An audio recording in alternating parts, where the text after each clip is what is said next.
Assalamualaikum Sobat Ila, ketemu lagi dengan saya di Ila Normi Channel. Kemarin saya sempat berdiskusi dengan seorang teman saya di sebuah warung kopi, di mana diskusinya tersebut membahas tentang penyebab maraknya terjadinya kekerasan seksual. Itu disebabkan bukan karena suatu pakaian yang dikenakan oleh si korban.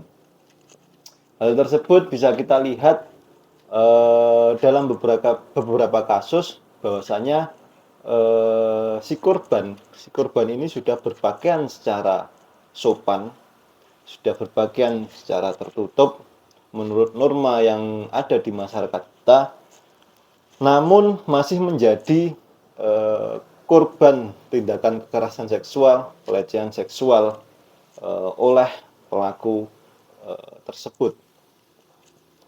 Pada siaran pers Komnas Perempuan pada tanggal 27 Oktober di tahun 2020 dijelaskan bahwasannya dari 51 kasus kekerasan seksual di dunia pendidikan yang diadukan ke Komnas Perempuan itu menempatkan posisi yang paling atas, yaitu di dunia perkampusan, basis perkampusan, yakni di angka 27%.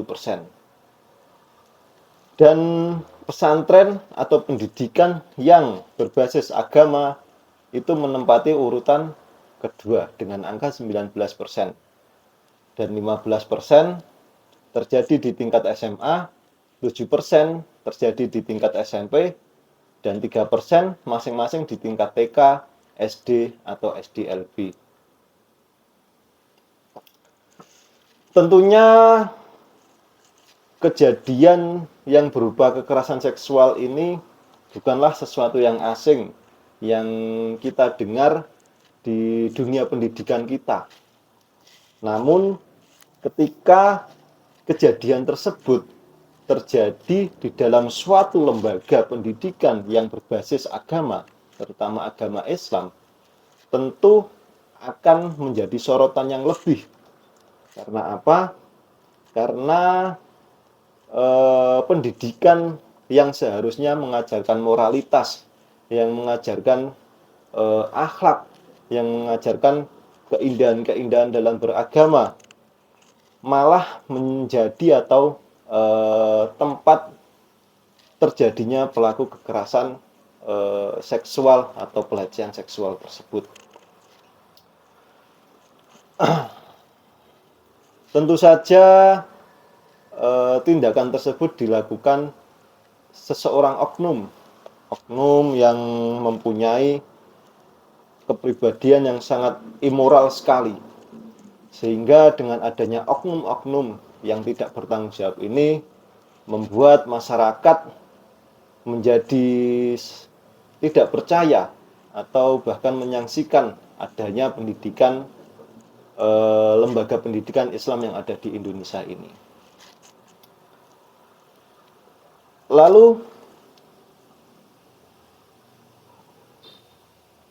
apa yang terjadi ketika masyarakat sudah tidak percaya lagi dengan adanya pendidikan Islam yang ada di Indonesia ini, dan kita harus mencari tahu apa penyebabnya itu.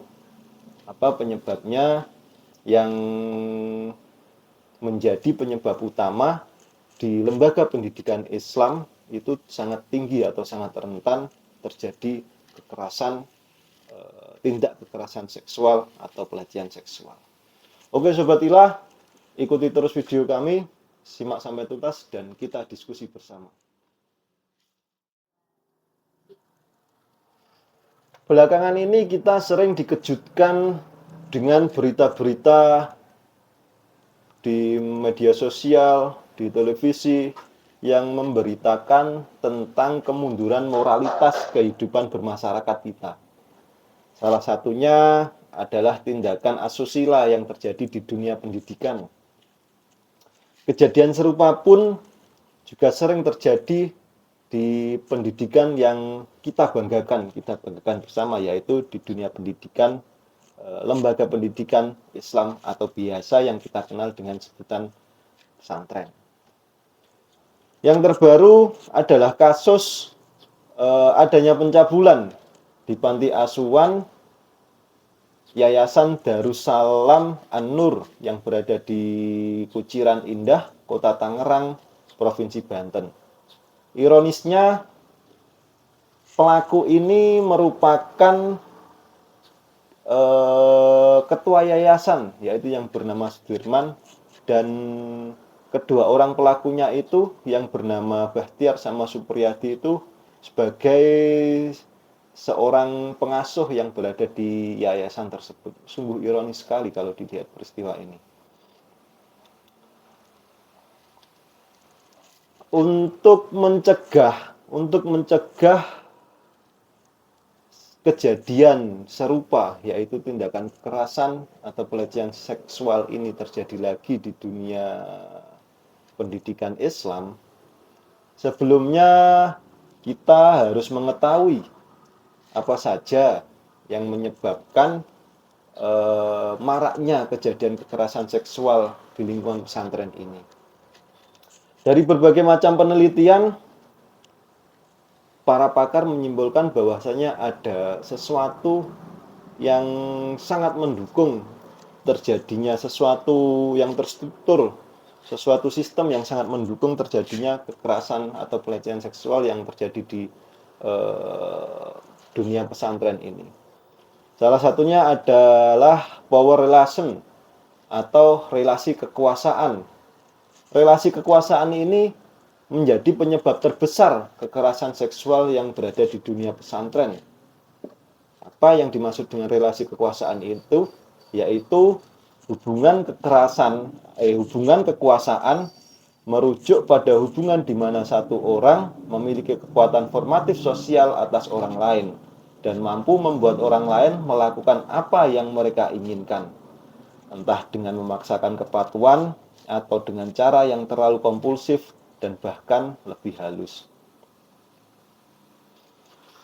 Relasi kekuasaan atau power relation adalah salah satu hal yang menyebabkan mudahnya para predator seks ini untuk melancarkan aksinya di dalam dunia pesantren. Dikarenakan apa? Pesantren itu memiliki struktur hierarki yang sangat kaku, di mana seorang kiai, ustadz, atau gus itu memiliki otoritas yang lebih tinggi, berada di posisi subordinat. Santrinya itu berada di bawah posisi di bawah subordinatnya. Jadi seorang kiai itu posisinya lebih tinggi dan seorang santri itu berada di bawah posisinya berada di bawah subordinat kiai tersebut. Sehingga relasi yang sangat tidak seimbang ini membukakan peluang penyalahgunaan kekuasaan. Penyalahgunaan kekuasaan oleh siapa? Yaitu oleh pihak yang lebih dominan tentunya, yaitu seorang kiai yang tidak bertanggung jawab atas amanah yang dia emban selama ini. Tanpa mengurangi rasa hormat saya kepada kiai, ustadz, atau gus, beliau ini di dunia pesantren itu dianggap memiliki spiritual dan karismatik yang sangat tinggi di dalam masyarakat pesantren.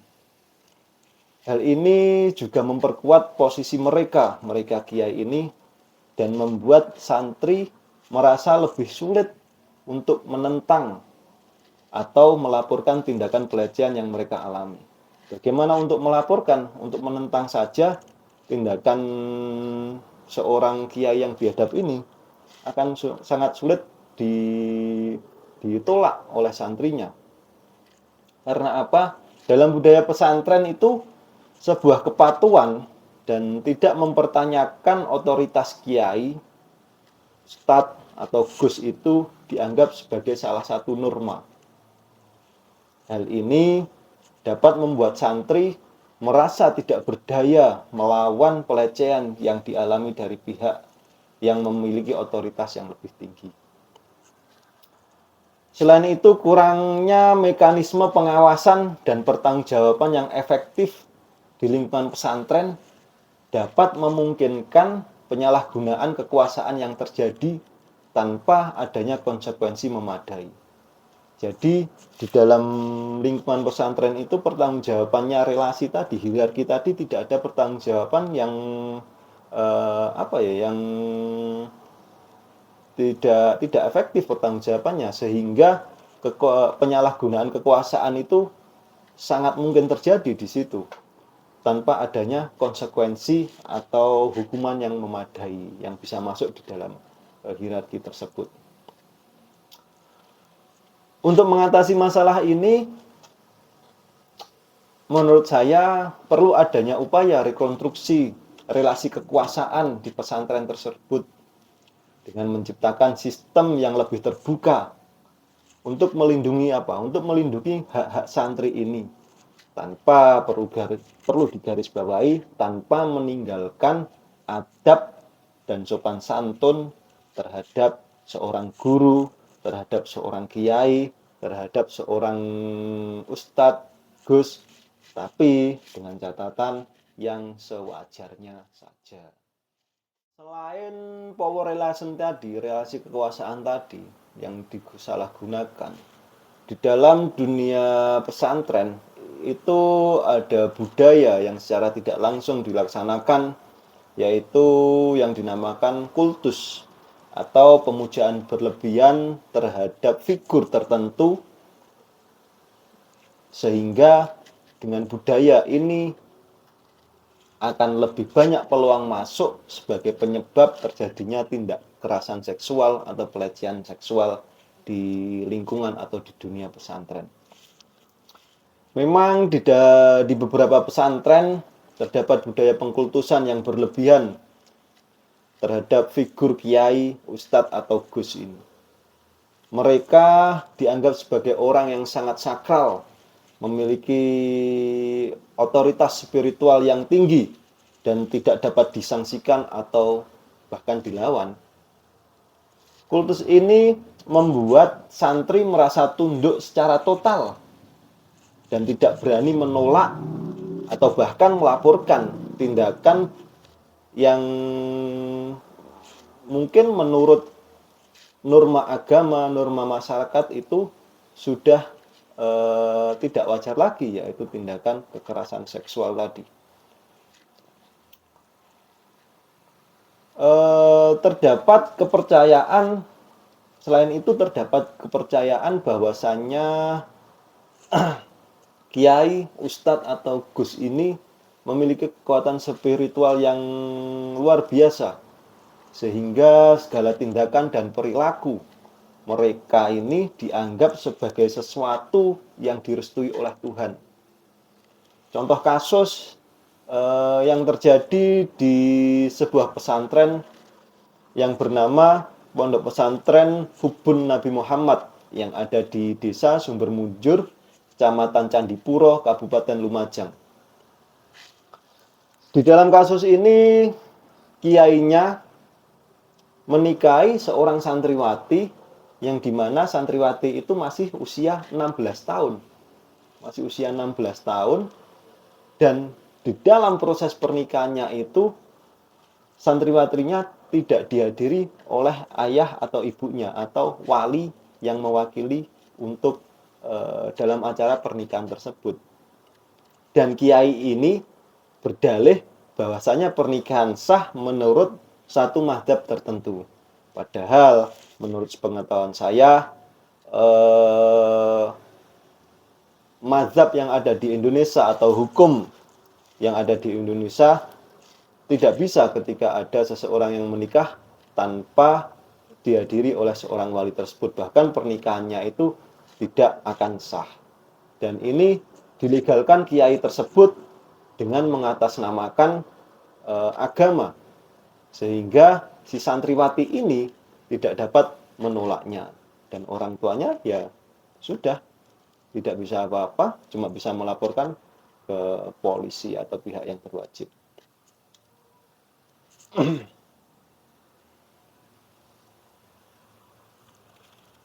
Sebetulnya tidak hanya di dalam dunia pesantren tradisi pengkultusan ini, karena pengkultusan ini rentan sekali, juga sangat rentan sekali dimanfaatkan oleh oknum agamawan yang di luar agama Islam. Juga ada kasus-kasusnya, seperti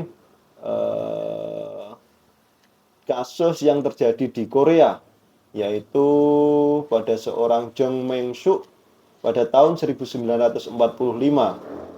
Dia mendirikan sebuah gerakan keagamaan yang bernama The Providence, kemudian dikenal dengan nama Jesus Morning Star, dengan pengikut yang sangat banyak sekali.